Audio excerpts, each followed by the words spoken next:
నేను కూడా మీకు ఒక అడుగుతాను. కెన్ యూ ఆస్క్, మీరు హేమా కమిటీని అడగొచ్చా మీరు 20 years తర్వాత ఎందుకు కేసు పెట్టారు? మీరు అడగొచ్చా?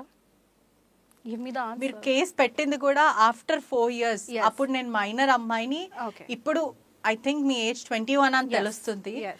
అప్పుడు 4 సంవత్సరాల నుంచి కేసు పెట్టింది, ఇప్పుడు కేసు పెట్టి ఎందుకు మాట్లాడాల్సి వస్తుంది? అది జానీ మాస్టర్ మీద పెట్టడం సెన్సేషనల్ అయింది.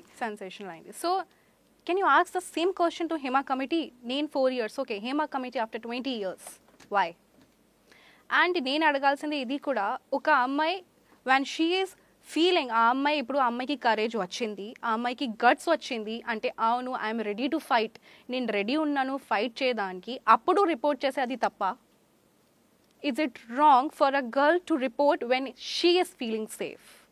ఆ అమ్మాయి అవును నేను సేఫ్గా ఉన్నాను, నేను ఫైట్ చేసుకుంటాను, నేను చేసుకుంటున్నాను, నేను చేస్తాను వేరే వాళ్ళ కోసం, నా కోసం, నా సెల్ఫ్ రెస్పెక్ట్ కోసం, ఇస్ ఇట్ రాంగ్?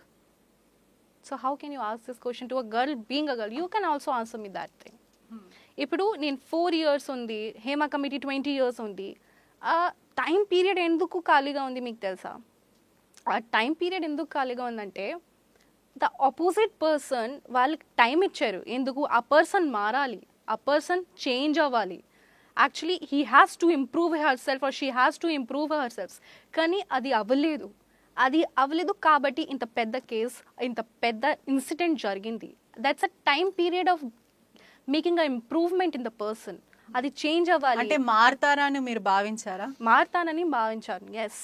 కానీ మీరు really a loss of work, అంటే ఎక్కడ ఉపాధి వెళ్ళిపోతుందేమో, అంటే ఇలా బయటికి వస్తే నేను ఏమన్నా తప్పు, అంటే సొసైటీలో నేను ఎక్కడన్నా రాంగ్గా పోర్ట్రేట్ అవుతానేమో అని అలా అనుకున్నారా?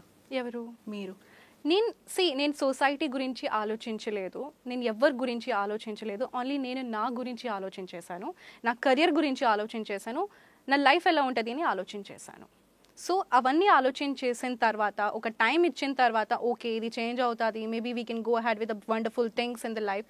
అది జరగలేదు కాబట్టి నేను ఈ స్టెప్ తీసుకున్నాను.